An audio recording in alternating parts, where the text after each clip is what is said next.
अस्सलाम वालेकुम स्टूडेंट्स। मैंने आपको इंट्रोडक्टरी 2 वीडियोस बना के दी थी।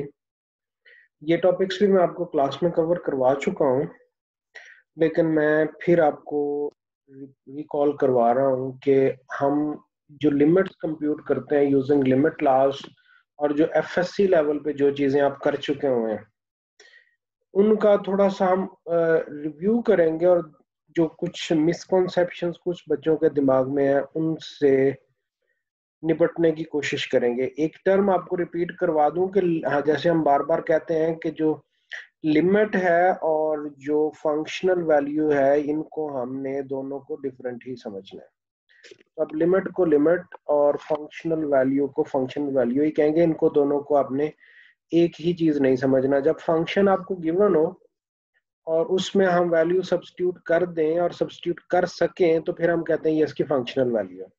अच्छा, ये लिमिट लॉज है बहुत स्ट्रेट फॉरवर्ड है कि अगर आपको ये अगर सी कोई भी कांस्टेंट है और ये लिमिट है g one x approaches a f of x and limit x approaches a g f x, अगर ये दोनों एग्जिस्ट करें तो ये जो लिमिट है f of x plus g f x की when x approaches a is equal to limit x approaches a f of x plus limit x approaches a g of x।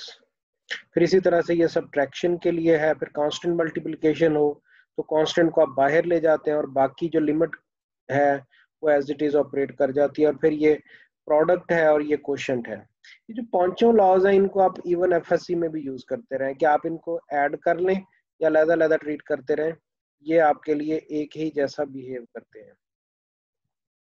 अच्छा, ये हम इससे आगे चलते हैं। इनको पांचों को वर्बली भी स्टेट किया जाता है। जो पहला सम ला है उसको आप कहते हैं the limit of a sum is sum of the limits. Difference में the limit of difference is the difference of limits। limit of constant times a function is constant times the limit of function। और फिर product में the limit of products is the product of limits। and when we talk about quotient law, the limit of quotient is the quotient of the limits provided that the limit of the denominator is not zero। ये जो last part है ना, provided that the limit of the denominator is not zero, इसको आपने ज़हन में रखना है। ओके, हम इसके प्रूफ में नहीं जा रहे हैं, वो हम लेटर स्टेजेस पे जाएंगे और हम कुछ एग्जांपल्स करने की कोशिश करते हैं। अच्छा, इस किताब से जब मैं आपको ऑनलाइन पढ़ा रहा हूँ तो एक जो बड़ा एडवांटेज जो हमें क्लास में अवेलेबल नहीं होता था, हम तब ना बस डायग्राम्स बनाते थे और हमें जो डिफरेंट कलर्स थे वो ना तो आपकी किताब में जो हमने फोटोकॉपी कराई होती थी उसमें नजर आते थे। अब यहाँ भी आपको कलर बड़े नजर आ रहे हैं। ये देखिए, ये एक कलर है जो कि तकरीबन ये पिंकिश स्टफ है और ये दूसरा जी स्काई ब्लू कलर है। अब ये देखिए, उसने कुछ आपको एग्जांपल्स करवाई। कह रहा है जी कि लिमिट आपने लिमिट लॉज अप्लाई करने हैं और अगर आपको 2 ग्राफ्स दिए गए हों तो आपने उनकी लिमिट पे बात करनी है। For example when x approaches -2 f of x plus 5 g of x, इसका अगर आपको सोल्यूशन चाहिए हो। अच्छा, एफ ऑफ एक्स वाली जो कर्व है उसको देखिए जरा, वो कौन सी ये कह रहा है। और from the graph of f and g, ये एफ है आपका, ये एफ है। और अगर आप -2 की बात करें, ये 0, ये 1 और ये -2, तो -2 पे आंसर अगर आप गौर करें तो वो 1 आ रहा है। सो एफ ऑफ एक्स की जो वैल्यू है एट -2, जब आपका एक्स -2 को अप्रोच कर रहा है फ्रॉम राइट और लेफ्ट, तो जो उसकी वैल्यू है वो 1 आती है, तो इसलिए उसने यहाँ पे वो वैल्यू 1 दिखती है। और जो जी ऑफ एक्स है वो आपका ये ब्लू वाला, ये जो 2 लाइंस हैं ये वाली और ये आपका जी ऑफ एक्स है। और जब आप जी पे, जब आप इधर एक्स अप्रोच कर रहे हैं -2 को, तो आपकी वैल्यू -1 आ रही है। अगर आप इवन इसको राइट से अप्रोच करें, लेफ्ट से अप्रोच करें, तो आपकी जो जी की वैल्यू है ये -1 आ रही है। कैसे हम कंप्यूट करते हैं कि ये आपका 0 हो गया, ये -1, और यहाँ पे जी की वैल्यू आपको -1 मिलेगी। अब फिर अगर आप ये values, sorry for being too quick, my mouse control is bad, so I'll go back.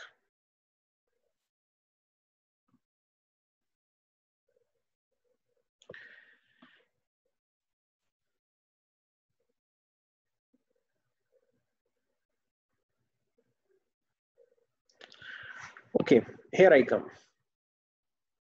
हम ये वाली एग्जांपल कर रहे थे एंड अब ये अगर हम इसको एक ही स्क्रीन पे ले आए तो देखिएगा ये कि limit x approaches -2 f of x plus 5 g of x, तो अब हमने इसको क्या लिख लिया, limit x approaches -2 f of x plus limit x approaches -2 5 g of x, और ये 5 को हमने फिर लिमिट लॉ 3 के तहत बाहर निकाली और हमने इनकी सिंपली वैल्यू सब्स्टिट्यूट कर दी, और यूं आपको ये जो लिमिट का सम और जो थर्ड लॉ था ना जिसमें हम कांस्टेंट मल्टीप्लाई करते थे, उन दोनों को हमने यूज कर लिया, और ये रूटीन की कहानी है, और आप इसको इवन आप एफएससी लेवल में भी आप ये यूज करते रहे। जो क्वेश्चन नंबर बी है, that is limit x approaches 1 f of x g of x, आपने इन दोनों की मल्टीप्लिकेशन करनी है। अच्छा, जब x अप्रोच करता है 1 को तो ये आपका पॉइंट है, जब x अप्रोच करता है 1 को तो आप ये गौर कीजिए यहाँ पे आपकी वैल्यू ऑलमोस्ट f की वैल्यू 2 आ रही है, और जब आपका x1 को अप्रोच करता है तो ये जो g है उसकी वैल्यू -1 आ रही है। अब ये आपने ज़हन में रखना है, और अब हम इसकी वैल्यूज को अप्लाई करते हैं जी। जब x अप्रोच करता है 1 को तो f of x की वैल्यू 2 हो गई, but one moment, I am sorry, मैं एक साइड से तो ये हो गया ना, व्हेन x अप्रोचेस 1, हम अपने इसको राइट से आए, हम जब हम राइट से आए तो ये गौर कीजिए ये वैल्यू -1 आ रही है, और जब हम लेफ्ट से आए तो ये वैल्यू -2 आ रही है, तो इसका तो मतलब है लिमिट एग्जिस्ट नहीं करती। ये देखिए ये जो g है इसकी 1 पे लिमिट एग्जिस्ट नहीं करती। जब हम 1 को राइट से अप्रोच करते हैं फ्रॉम द बिगर वैल्यूज तो आंसर आता है इसका -1, और जब हम इसको लेफ्ट से अप्रोच करते हैं तो इसका आंसर आता है -2, तो इसका मतलब g की तो लिमिट एग्जिस्ट नहीं करती। और ये इस कंडीशन क्या थी, कंडीशन ये थी कि हमने जो दोनों लिमिट्स हैं वो एग्जिस्ट करती होंगी, तभी हम ये जो लिमिट लाज है उनको यूज कर सकेंगे। तो जो बी पार्ट है उसमें g ऑफ x जो है उसकी लिमिट एग्जिस्ट नहीं करती। अब फिर हम इसका क्या करें, इसका मतलब ये कि हम वो वाली सारी जो स्टोरी ऊपर हमने मैन्युफैक्चर की थी वो हम यूज नहीं कर सकते, अब हमें कुछ और करना पड़ेगा। अब जो और हमारे पास ऑप्शंस क्या क्या हैं, कि जो ऑप्शंस हमारे पास ये हैं कि हम इनको अलग-अलग डील कर रहे हैं, इनकी प्रोडक्ट्स ले लें और लेफ्ट हैंड साइड और राइट हैंड साइड दोनों हिसाब से सोच लें। फिर ये गौर कीजिए 1 को अप्रोच कर रहे हैं लेफ्ट से, और ये f of x g of x आ गया। Limit x approaches 1 from left f of x, limit x approaches 1 from g of x। तो ये जरा गौर कीजिए, तो ये जो g of x है, ये जो g of x है, ये वाला ब्लू लाइन जो है, इसकी राइट हैंड लिमिट भी एग्जिस्ट करती है और इसकी लेफ्ट हैंड लिमिट भी एग्जिस्ट करती है, लेकिन दोनों वैल्यूज क्योंकि डिफरेंट हैं तो इसलिए हम ये नहीं कह सकते कि ये लिमिट एग्जिस्ट करती है। अब इस क्वेश्चन में हम क्या कर रहे हैं जी, 1 को हम लेफ्ट से अप्रोच करवा रहे हैं तो आंसर -4 आता है, 1 को हम राइट से अप्रोच करवा रहे हैं तो आंसर -2 आता है, और ये दोनों लिमिट्स इक्वल नहीं है, तो हम फिर क्या कहेंगे कि ये लिमिट जो प्रोडक्ट की लिमिट है वो एग्जिस्ट नहीं करती। जो थर्ड क्वेश्चन है, थर्ड क्वेश्चन पे दोबारा वापस जाते हैं। थर्ड क्वेश्चन था limit x approaches to f of x over g of x। अच्छा, जो आपका f वाला कर्व है ना, ये बड़ा वेल बिहेव्ड कर्व है, इसमें लिमिट सारे पॉइंट्स पे एग्जिस्ट करती है। जो आपका g of x वाला कर्व है उसमें प्रॉब्लम 1 पे आती है, उससे आगे पीछे ये बड़ा वेल बिहेव्ड है। अच्छा, जब आप बात कर रहे हैं 2 की, तो गौर कीजिए कि 2 आपका ये वाला पॉइंट हो गया। अब when x approaches 2 from right, answer आता है g का 0। When approaches we approach it from left, answer आता है 0। तो इसका मतलब ये है कि ये जो g ऑफ x है इसकी तो ये लिमिट एग्जिस्ट नहीं करती। अब जब इसकी लिमिट एग्जिस्ट नहीं करती तो इसका मतलब ये है कि अब आपका वो लॉ तो आप अप्लाई ही नहीं कर सकते। सो अब हमने क्या करना है, अब जब हमने, इसका मतलब ये कि जब वो लॉ अप्लाई नहीं कर सकते तो अब इसकी लिमिट जो है that does not exist, and we move on. और फिर अगर हम वो जो f of x है इसको बार बार, ये अगर आप गौर कीजिए, ये जो प्रॉपर्टी थी ना प्रोडक्ट लॉ वाली, उसको अगर हम रिपीटेडली अप्लाई करें n टाइम्स, तो आप ये लिख देते हैं जी लिमिट x अप्रोचेस ये f of x और उसकी पावर n। और फिर अगर आपका कांस्टेंट हो, कांस्टेंट में अब आपका f of x अगर 1 हो तो ये स्ट्रेट फॉरवर्ड चीज है जी, कांस्टेंट हो, आपका फंक्शन जब x a को अप्रोच करेगा और आपकी f of x की वैल्यू कांस्टेंट है तो ये कांस्टेंट ही रहेगी। और इसी तरह से when x approaches a x होगा तो वो वैल्यू a आ जाएगी। अब ये जब हम x लिखते हैं तो इसका मतलब ये है कि x और f of x की वैल्यू एक साथ मूव कर रही है, ये बातें हम ऑलरेडी कर चुके। ये उसने ना जो एक्चुअली हमें पहले 5 लॉज बताए थे, ये उन्हीं को यूज करी जा रहा है और हमें कुछ नए लॉज दे रहा है। कहता है जी अगर x to the power n होगा तो वो a to the power n बन जाएगा, और फिर अगर nth रूट आ जाएगी x की तो फिर a to the power y, वहां पे x को a से हम रिप्लेस कर देंगे। अब गौर करने की बात यह कि हम ये रिप्लेसमेंट कर कहाँ कहाँ सकते हैं। अगर तो आपका फंक्शन हो रैशनल फंक्शन, फंक्शन हो आपका पोलिनोमियल फंक्शन, तो हम ये रिप्लेसमेंट्स कर सकते हैं। ये आगे चल के हम इन चीजों को देखते भी हैं।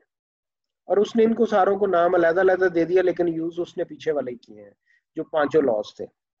रूट लॉ, ये इसके लिए रूट लॉ का नाम दे दिया। और जब एग्जाम्पल 2 पे आए तो एग्जाम्पल 2 में ये इस एक्सप्रेशन की हमने लिमिट कंप्यूट करनी है। तो इस एक्सप्रेशन में हम अगर कांस्टेंट वाला लॉ यूज करें और जो सब्ट्रैक्शन और एडिशन वाला साइमल्टेनियसली लॉ यूज कर लें, तो आप गौर करेंगे कि हमें सिंपली ये limit x approaches 5 to x square minus 3x plus 4, तो this becomes limit x approaches 5 to x square minus limit x approaches 5 3x plus limit x approaches 5 4। हमने क्या कर लिया जी, वो लॉज अप्लाई कर लिए 1 और 2, और फिर कांस्टेंट को जब बाहर ले गए तो थर्ड लॉ अप्लाई कर लिया, हमने वैल्यू सब्स्टिट्यूट किया and everything else is very stable. अच्छा, दूसरे क्वेश्चन को देखिए, बी पार्ट को देखिए। बी पार्ट में प्रॉब्लम क्या आती है? बी पार्ट में x अप्रोचेस -2 और नीचे 5 - 3x। जब आप x की जगह पे -2 रिप्लेस करेंगे तो ये आपके पास आ जाएगा माइनस का 1, ये 6 आ जाएगा, and the overall answer you will obtain will be 5 + 6 which is 11। ये आई मीन टू से, ये जब आप x की जगह पे -2 अप्लाई करेंगे तो आपको नीचे 11 बन जाएगा। तो 11 बनेगा, आप हमें कोई प्रॉब्लम नहीं। अब हम यहाँ पे क्वोशिएंट लॉ इस्तेमाल कर सकते हैं। ऊपर वाले एक्सप्रेशन पे अलहदा से अप्लाई कर लीजिए, नीचे वाले पे इसलिए अप्लाई कर लीजिए क्योंकि ये नीचे वाला पार्ट तो 0 बन नहीं रहा। And at the end we obtain this limit -1/11। अब यहाँ पे ये जो उसने नीचे डिबेट की है वो ये कहता है कि हम डायरेक्ट आंसर उस सूरत में भी ऑब्टेन कर सकते थे अगर हम हर जगह पे x की जगह पे 5 को रिप्लेस कर लेते। तो ये जो जब आपका डिनोमिनेटर 0 नहीं बनता तो आप इसके लिए आप डायरेक्ट सब्स्टिट्यूशन शुरू कर सकते हैं। और इसने इसको कह दिया है कि डायरेक्ट सब्स्टिट्यूशन प्रॉपर्टी, और ये कब अप्लाई होगी? जब आपका f पोलिनोमियल होगा या आप का f रैशनल फंक्शन होगा। रैशनल फंक्शन में हमारी शर्त ये होती है डिनोमिनेटर 0 ना हो। तो ये डायरेक्ट सब्स्टिट्यूशन प्रॉपर्टी है। ओके, अब ना इस तरह की एक्सप्रेशन जो है, ये जैसे limit x approaches 1, direct substitution property किन हालात में अप्लाई हो सकती है? अभी हमने कहा कि ये पोलिनोमियल फंक्शन और रैशनल फंक्शन में अप्लाई हो सकती है। तो अब समझने की बात ये है कि हम ये लिखते हैं limit x approaches 1 x² -1 over x -1। अब अगर मैं नीचे क्वोशिएंट लॉ अप्लाई करूं तो ये x -1 1 - 1 दिस विल बिकम 0। अब ये 0 बन के तो क्वोशिएंट लॉ तो मैं अब अप्लाई कर नहीं सकता। एक चीज और जो हम बार बार कहते रहे कि जो x अप्रोचेस 1 है ना, ये इसका कत्तन मतलब ये नहीं है कि x इज इक्वल टू 1। ये x अप्रोचेस 1 और x इक्वल टू 1 ये दोनों बिल्कुल डिफरेंट चीजें हैं, और यही आपको समझना है। अब वो जो हम आमतौर पे जब सब्स्टिट्यूशन करते होते हैं या कैंसिल सब्स्टिट्यूशन करते हैं तो हमें नीचे 0 नहीं चाहिए, और कैंसिलेशन करने के लिए हमें क्या शर्त चाहिए होती है कि जी जो 0/0 तो आपका कैंसिल नहीं हो सकता। तो देखने की बात यह है कि किन सिनेरियोज में x -1 0 बनता है। x -1 0 तो तभी बनेगा जब x इक्वल टू 1 होगा, लेकिन हमने तो साथ लिखा हुआ है x approaches 1 which is not same as x equal to 1। So that means कि जब हम लिखते हैं ना साथ x अप्रोचेस 1, तो फिर ये वाला जो आपका फैक्टर है x² -1 डिवाइडेड बाई x -1, इसको हम अगर फैक्टराइज कर लें और फिर फैक्टराइज करने के बाद ये दोनों की टर्म्स की कैंसिलेशन उसी सूरत में पॉसिबल है जब x इक्वल टू 1 ना हो। बट ये ज़हन में रखिए x approaches 1 x equal to 1 तो नहीं है, सो ये कैंसिलेशन पॉसिबल है, और यही बातें उसने लिखी हुई हैं। When we take the limit as x approaches 1, we have x not equal to 1. So we have x -1 different from 0. Therefore, we can cancel the common factor and then compute the limit by direct substitution as follows. तो ये जो cancellation है ये किन हालात में हम करते हैं? जब हमने लिखा हो x approaches 1 और उसका मतलब क्या होगा कि x1 के बराबर नहीं है। अगर x1 के बराबर होता तो ये कैंसिलेशन ना हो सकती, और फिर अगर आप ये कैंसिलेशन कर दें तो आपका क्वेश्चन आगे बहुत स्ट्रेट फॉरवर्ड हो जाता है। अब ये चीज आपको समझनी है कि हम कैंसिलेशन जो है वो किन हालात में कर सकते हैं और किन हालात में नहीं कर सकते। ये जब हम साथ लिख देते हैं ना, लिमिट x अप्रोचेस 1, तो इसका मतलब ये है कि x एग्जैक्टली 1 नहीं है, x 1 की क्लोज कोई टर्म है। तो इसका मतलब ये है कि x माइनस 1 0 नहीं होगा और वो डिवीजन कैंसिलेशन पॉसिबल है। ओके, वही हम इससे आगे चलते हैं। और एक चीज और आपने नोट करनी है कि जो आपका x square minus 1 over x minus 1, ये कैंसिल हो सकता है जब x 1 ना हो। तो इसका मतलब ये है कि ये 1 से आगे पीछे सिंपली x प्लस 1 की तरह ही बिहेव करेगा। और यही इसने अपने अगले क्वेश्चन में करके आपको समझाने की कोशिश की हुई। और वो एक बात आपको समझाने की और कोशिश कर रहा है यहाँ पे। In example 3 we are able to compute the limit by replacing the given function f of x by a simple function g of x with the same limit. This is valid because f of x is equal to g of x. f of x आपका ये वाला expression है, x square minus 1 over x minus 1, g of x जो x plus 1 है। और ये दोनों बराबर किन हालात में होते हैं? जब x 1 के बराबर ना हो, when except when x is equal to 1। मतलब x अगर 1 के बराबर ना हो तो फिर ये दोनों की इक्वालिटी पॉसिबल है, और अगर x 1 के बराबर हो तो फिर ये इक्वालिटी हम नहीं लिख सकते। इन जनरल, और फिर इसका मतलब in general we have the following useful fact कि अगर f of x और g of x बराबर होंगे, जब x और a बराबर ना हो तो फिर इन दोनों की लिमिट्स भी बराबर होंगी। और उसने ये आपको जो ग्राफ है ये बना के दिखा दिया कि ये जो हमारा एक्सप्रेशन था x square minus 1 divided by x minus 1, ये बुनियादी तौर पे यही लाइन बनती है। और ये एफ ऑफ एक्स वाली स्टोरी है। और जी ऑफ एक्स में आप एक्स प्लस 1 कहते हैं। जी ऑफ एक्स और एफ ऑफ एक्स में फर्क क्या है कि जी ऑफ एक्स में ये वाली वैल्यू भी मौजूद होगी, सिर्फ एक पॉइंट के फर्क की वजह से उसने इन दोनों को डिफरेंट फंक्शन ट्रीट किया। एग्जाम्पल 4 पे नजर डालिए। एग्जाम्पल 4 में अगेन आपको x approaches 1 g of x, और g ऑफ x आपका कैसा है कि जो आपका फंक्शन है, अगर x की वैल्यू 1 पे आंसर आपको देता है, x की वैल्यू 1 होगी तो आंसर देता है पाई, और पाई आता है जी 3.14 यानी कि 3 से थोड़ा सा ऊपर। और अगर आपकी x की वैल्यू 1 नहीं है तो फिर आपने आंसर क्या देना जी x प्लस 1, फिर वो यही स्ट्रेट लाइन बन रही है। इसका मतलब ये कि ये एक पॉइंट मिस होगा, बाकी वही स्टोरी पुरानी है। ओके, अब अगर हम इसको देखें तो अब यहाँ पे आपका जो फंक्शन है वो 1 पे डिफाइंड है, लेकिन अगर आप उसको राइट से अप्रोच करें और लेफ्ट से अप्रोच करें तो आपके आंसर्स और आते हैं, और जो आपका फंक्शन है उसकी वैल्यू और आती है। कहता है जी यहाँ पे उसने intentionally here g is defined at x equal to 1 and g of 1 is equal to pi, but the value of limit as x approaches 1 does not depend upon the value of the function at 1। मतलब यहाँ पे जो functional value है और ये जो limiting value, ये जो फंक्शनल वैल्यू और लिमिटिंग वैल्यू है, ये दोनों डिफरेंट हैं। तो वो कहता है जी कि जो मैंने लिमिट कंप्यूट करनी है वो तो मैंने फंक्शन का बिहेवियर देख के कंप्यूट करनी है, उसका फंक्शनल वैल्यू से मैंने कुछ ज्यादा रिलेशनशिप नहीं देखना। तो अब अगर आप इसकी लिमिट कंप्यूट करेंगे, जब आप 1 की तरफ अप्रोच करेंगे तो आंसर आपका यहाँ से 2 मिलेगा when you approach it from right, और जब आप इसको लेफ्ट से अप्रोच करेंगे फिर भी आपको आंसर 2 मिलेगा। लेकिन फंक्शनल वैल्यू आपकी है पाई विच इज 3.14 समथिंग। तो अब आपने उसने यही आपको कर दिया, और वो कहता है कि जी जो लिमिट है this does not depend upon the value of the function. तो ये आपने ये चीज भी जहन में रखनी है, और फिर हम आगे चल के कंटिन्यूटी में इस चीज को दोबारा से देख लेंगे। ये एक और क्वेश्चन है जिसमें अगेन डिनोमिनेटर में जीरो सिचुएशन पैदा की गई है। तो वो कहता है जी कि अगर अब डिनोमिनेटर में क्योंकि जीरो सिचुएशन पैदा होगी तो क्वोशंट लॉ तो अप्लाई नहीं हो सकता, तो फिर क्या करें? अब हम फिर जीरो की नेबरहुड में देख रहे हैं, तो जीरो की नेबरहुड में हम देखेंगे फिर ये कि क्या जब आपका h जीरो ना हो तो क्या कोई कैंसिलेशन पॉसिबल है? तो अगर h आपका जीरो ना हो तो फिर ये कैंसिलेशन की, और कैंसिलेशन करके h को आपने बाहर निकाल लिया, और क्योंकि h जीरो नहीं है तो फिर ये कैंसिलेशन पॉसिबल, और आंसर 6 + h आ गया। अगले सवाल में एग्जाम्पल 6 में भी उसने यही किया है कि क्वोशंट लॉ अप्लाई किया, नीचे आ गया जीरो, क्वोशंट लॉ अप्लाई नहीं कर सकता, फिर वो क्या करता है जी लिमिट t अप्रोचेस जीरो, अब t अगर जीरो को अप्रोच कर रहा है और t जीरो नहीं है तो फिर कैंसिलेशन अगेन पॉसिबल है, और उसने कैंसिलेशन के बाद ये आपको आंसर दे दिया।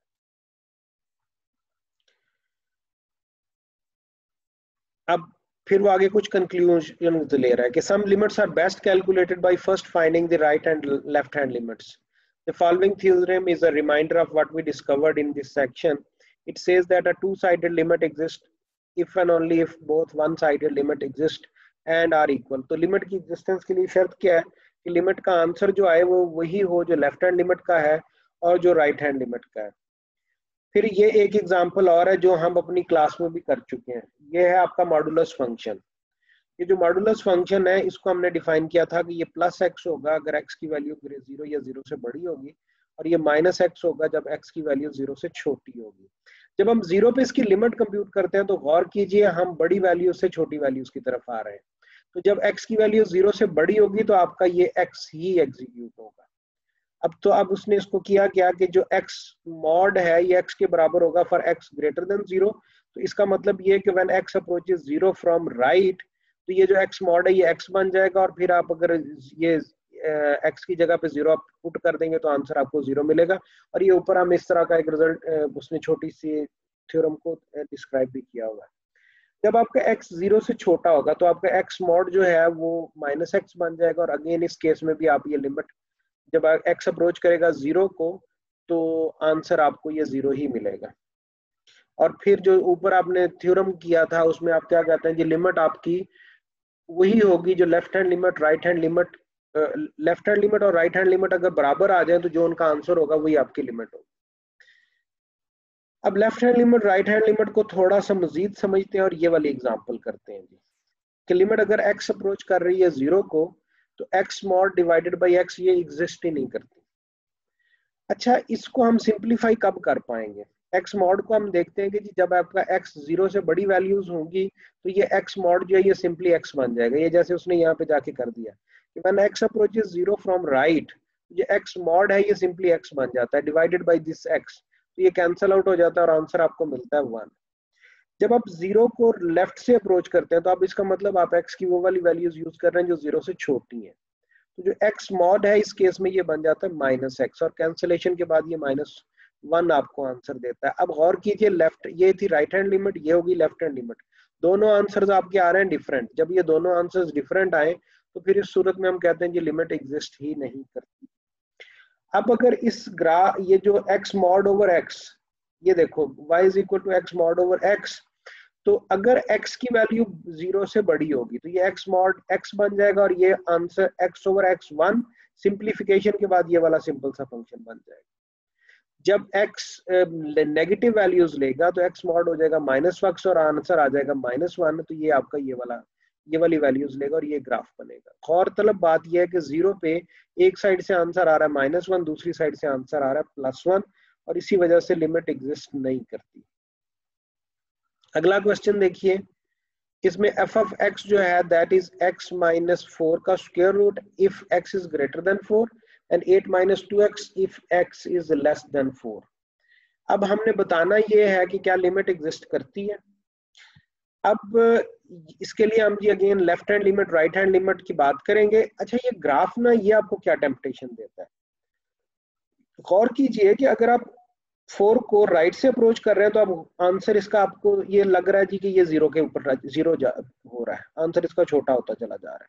अगर आप लेफ्ट से आते हैं 4 की तरफ तो फिर भी आप नोट ये करते हैं आंसर आपका 0 होता चला जा रहा है।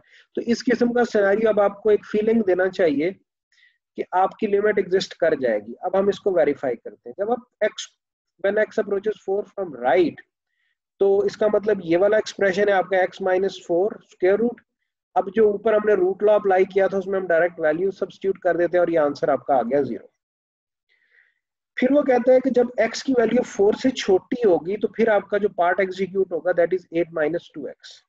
When f of x is equal to 8 minus 2x for x less than 4, we have this scenario that limit x approaches 4 from left f of x, and this limit x approaches 4 from left 8 minus 2x, and this becomes 0. अब गौर कीजिए जी left hand limit right hand limit जो इस आपकी mathematical calculation के बाद भी सेम 0 आई है, और इस डायग्राम से भी आपको यही कुछ इंडिकेशन मिल रही है। ग्रेटेस्ट इंटीजर फंक्शन, ये चीजें हम ऑलरेडी कर चुके हैं और ये मैं आपको जस्ट रिकॉल करवा दूं। जो ग्रेटेस्ट इंटीजर फंक्शन होता है इसमें हम जब लिखते हैं ना x और इसके साथ ये ब्रैकेट डाल देते हैं हम, तो इसका मतलब ये होता है कि आपने x से छोटा लेकिन सबसे बड़ा इंटीजर लेना है। जैसे 4 लिखा हो, x से छोटा या x के बराबर, और ये मैं आपको आपकी क्लास में करवा चुका हूँ ये सारी चीजें, और ये डायग्राम भी मैंने आपको बनवाई थी। अब ये जरा गौर कीजिएगा, जैसे उसने चले ये 4 लिखा तो 4 पे वो आंसर 4 दे रहा है, और 4.8 पे, अब 4.8 से छोटे इंटीजर्स कौन से हैं? 4 है, 3 है, 2 है, 1 है, 0 एंड सो ऑन। लेकिन इस सारी लिस्ट में सबसे बड़ा कौन सा है? वो 4 है। तो 4.8 से छोटा लेकिन सबसे बड़ा इंटीजर 4 है।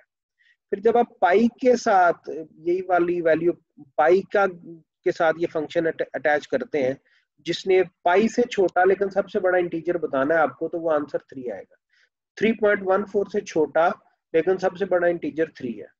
जब आप स्क्वायर रूट 2 कंप्यूट करते हैं तो स्क्वायर रूट 2 की वैल्यू होती है 1.14 समथिंग, तो इससे छोटा जो इंटीजर होगा वो 1 होगा, इससे छोटा लेकिन सबसे बड़ा इंटीजर 1 होगा। जब आप -1/2 कंप्यूट करते हैं तो -1/2 से छोटा इंटीजर -1 होगा। अब आपने इस केस में चेक ये करना है कि क्या लिमिट एट 3 एग्जिस्ट करती है। मुझे याद पड़ता है ये चीजें मैं आपको करवा चुका हूँ। अब गौर कीजिए 3 आपका ये है। अब 3 को जब आपने राइट से अप्रोच करना है तो 3 का राइट से अप्रोच करने का मतलब जो वैल्यूज है वो 3 से बड़ी है। जब वैल्यूज 3 से बड़ी है तो आपका ये वाली जो लाइन है ये इसके साथ आप मूव कर रहे हैं, और जब आप 4 से 3 की जानब जा रहे हैं तो यहाँ पे आपकी वैल्यू आती है 3। फिर जब आपने 3 को लेफ्ट से अप्रोच करना है तो अब आपकी 3, तो इसका मतलब ये वाली वैल्यूज है इनके साथ आप आगे को चल रहे हैं। तो when you approach 3 from left तो आंसर आता है 2, and when you approach 3 from right तो आंसर आता है 3, और इस वजह से ये लिमिट एग्जिस्ट नहीं करती। एक और चीज कि अगर आपके पास दो फंक्शन हो, एफ ऑफ एक्स और g of x, f of x g of x से छोटा है, when x is near a except possibly at a and the limit of both f and g both exist as x approaches a, मतलब अगर f g से छोटा और limit दोनों functions की एग्जिस्ट करती हो तो जो लिमिट्स के आंसर होंगे उन पे भी वही कंडीशन होगी जो फंक्शंस पे है। That means limit x approaches a f of x is less than or equal to limit x approaches a g of x। अच्छा, इसके बाद ना एक ये स्क्वीज थ्योरम है। ये स्क्वीज थ्योरम को यूज करके बाजू का हमें स्क्वीज थ्योरम उस सूरत में यूज करना पड़ता है जो जब आपके ऊपर वाले पांचों के पांचों कवानीन फेल हो जाए, और इसकी हम एक एग्जांपल भी करेंगे। 3 फंक्शन आप ले लें, f of x, g of x, h of x. अब आपको इंफॉर्मेशन मौजूद है एफ ऑफ एक्स की और जी ऑफ एक्स और एच ऑफ एक्स की, और उन दोनों केसेस में आप ये नोट करते हैं कि लिमिट का आंसर सेम आता है। अगर एफ ऑफ एक्स जो कि जी ऑफ एक्स से छोटा है, एच ऑफ एक्स जो कि जी ऑफ एक्स से बड़ा है, इन दोनों पे लिमिट का आंसर सेम होगा, तो इसका मतलब ये होगा कि जी ऑफ एक्स पे भी आंसर सेम है। प्रूफ इसका हम अभी नहीं कर रहे, जब हम थ्योरी पढ़ेंगे तब हम इनके प्रूफ्स में जाएंगे, पॉसिबली इन 5th सेमेस्टर। अब इसकी एक हम एप्लीकेशन देखते हैं।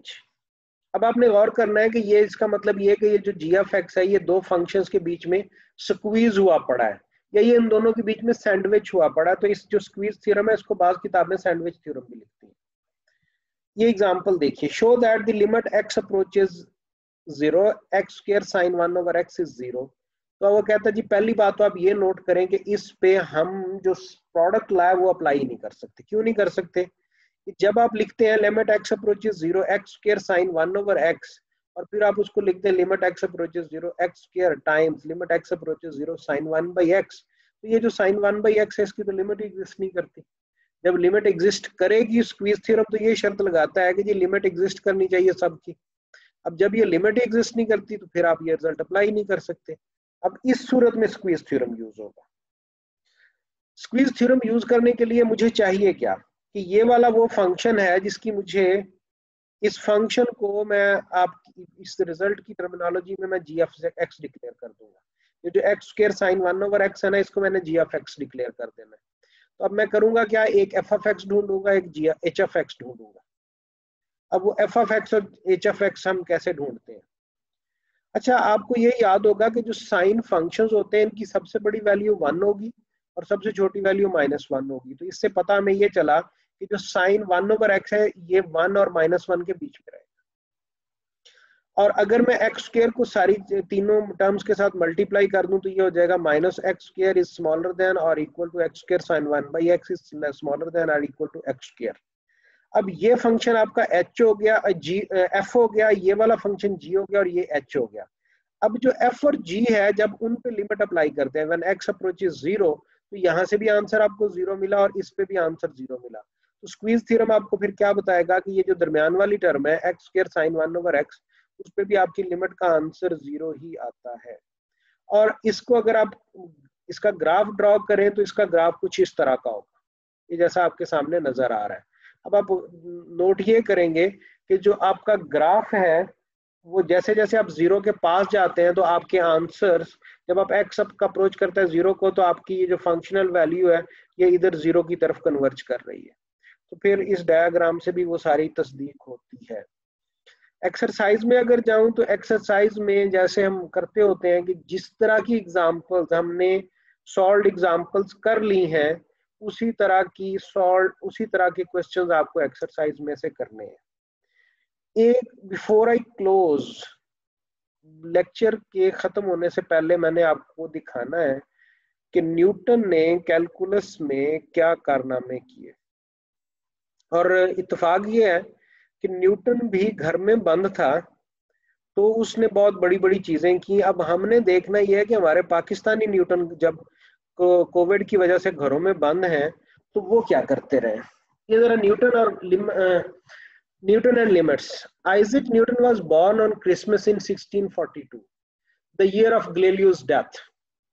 When he entered Cambridge University in 1661, Newton did not know much about mathematics, but he learned quickly by reading Euclid and uh, Descartes and by attending the lectures of Isaac Barrow. Cambridge was closed because of the plague in 1665. कहत पड़ गया और ये 1665-66 में बंद रही. And Newton returned home to reflect on what he had learned. Those 2 years when Newton was at home and he was forced to stay at home, and this is why I am calling you Pakistani version of being Newton's, those 2 years were amazingly productive. At that time he made 4 of his major discoveries. अब 2 सालों में उसने किया क्या क्या? His representation of functions as sum of infinite series. अब ये देख हम आगे चल के पढ़ेंगे, फोरियर सीरीज पढ़ेंगे और कुछ और हम सीरीज एक्सपेंशन पढ़ेंगे फंक्शन की कि ये जो फंक्शन आपको सादा सादा नजर आते हैं इनको हम as infinite sum of expressions भी लिख सकते हैं और उनको हम कहते हैं जी ये हमारी हो गई इन्फिनिट सीरीज। तो उसने उन दिनों इस पे काम किया कि फंक्शन को मैं as sum of infinite series लिख सकता हूँ और उसने बाइनोमियल थ्योरम भी प्रूव किया उन्हीं दिनों। His work on differential and integral calculus, उसने derivatives और integration वाली जो calculus है उस पे काम किया। His laws of motion and laws of universal gravitation and his prism experiments on the nature of light and color. Because of fear of controversy and criticism, अब न्यूटन आपकी तरह का तालब इल्म था, उसको डर पड़ा कि जी मेरी इन बातों से तो बड़ा तनाज़ा शुरू हो जाएगा। He was reluctant to publish his discoveries and it was until 1687, देख लीजिए उसने तकरीबन कोई 22 साल इंतजार किया है, at the urging of an astronomer Halley, Newton published Principia Mathematica. In this work, the greatest scientific treatise ever written, Newton set forth his version of calculus and used it to investigate mechanics, fluid dynamics, wave motion, and to explain the motion of planets and comets. The beginnings of calculus are found in the calculation of areas and volumes by ancient Greek scholars such as Eudoxus and Archimedes. Although aspects of the idea of limits are implicit in their method of exhaustion, Eudoxus and Archimedes never explicitly formulated the concept of limit. अच्छा, ये इसी तरह की बात है। तो अब Newton मशहूर अपने कवानीन की वजह से है, लेकिन न्यूटन ने मैथमेटिक्स में उससे कहीं ज्यादा काम किया। तो आपको अब क्योंकि जो इन बहुत सारे कॉन्सेप्ट्स का फादर न्यूटन है, तो फिजिक्स और मैथमेटिक्स की बहुत सारी जो टर्मिनोलॉजीज हैं उनका आपस में रिलेशनशिप नेचुरल है। अब ये न्यूटन के बारे में आप बहुत सारी चीजें ऑनलाइन पढ़ सकते हैं कि न्यूटन के फर्दर कंट्रीब्यूशन क्या क्या है, और जो लिमिट का कॉन्सेप्ट हम आपको पढ़ा रहे हैं ये बहुत रिफाइंड वर्जन है उन सारी चीजों का जो न्यूटन सोचता रहा। तो अब किताब पढ़ाते वक्त हमारी मजबूरी यह है कि हमने आपको पहले क्लासिकल चीजें पढ़ानी है, और क्लासिकल चीजें वो जो एस्टेब्लिश हो गई, अब इनके पीछे क्या कहानियां चली वो आपको और किताबों में मिलेंगी, और अनफॉर्चुनेटली वो आपके सिलेबस का पार्ट नहीं है। तो इसके लिए आपको कभी मैथमेटिक्स की हिस्ट्री पढ़नी पड़ेगी, कभी न्यूटन की ग्रेटनेस वाली किताबें पढ़नी पड़ेंगी, और आपको देखना ये पड़ेगा कि जो दुनिया के ज़हीन लोग थे उनको मैथ करने के लिए उस्तादों की जरूरत नहीं रही। एक और मैथमेटिशियन है, मेरा ख्याल है काशी है, उसने 21 साल की उम्र में पीएचडी कर ली थी। तो ऑनलाइन के दौर में इसीलिए आपको मोटिवेट किया जाता है कि कुछ चीजें आप खुद से सीखें। ओके जी, I stop here, I end my lecture here. हम चीज़ों को स्टार्ट कर चुके हैं in a stream, in a fluent manner. जो आपका अगला लेक्चर होगा उसमें आपके जो क्वेश्चंस हैं उनके आंसर देने की कोशिश करूंगा, और फर्दर फिर हम अपने जो अगले टॉपिक्स हैं वो भी कवर करेंगे। आपके जो एग्जाम्स हैं चांसेस ये हैं कि वो ऑन कैंपस हों, तो आपको ये एडवाइस की जाती है कि आप ध्यान से पढ़ते रहें, अपने क्वेश्चंस पूछते रहें। जो आपके क्वेश्चंस हैं उनको सुन के फिर मुझे मदद मिलेगी आपका जो प्रॉब्लम्स है उनको आइडेंटिफाई करने की। वाइट बोर्ड के बगैर पढ़ाना एक अजीब एक्टिविटी है, लेकिन जब वाइट बोर्ड पे पढ़ाते हैं तो उसमें भी आपकी अटेंशन और एक और एलिमेंट रहता है। तो मैं करूंगा ये कि कुछ लेक्चर्स वाइट बोर्ड पे दूंगा, और आज मुझे ये लगा कि अगर मैं किताब खोल लूं और किताब पूरी आपके सामने हो तो शायद हम कदरे ज्यादा स्पीड से और ज्यादा बेहतर अंदाज में चीजें कर सकते हैं। मुझे इस पे भी आपकी फीडबैक का इंतजार रहेगा, आपके सवालों का मुंतजिर रहूंगा। इस लेक्चर को ख़त्म कर रहा हूँ। आपका बहुत शुक्रिया।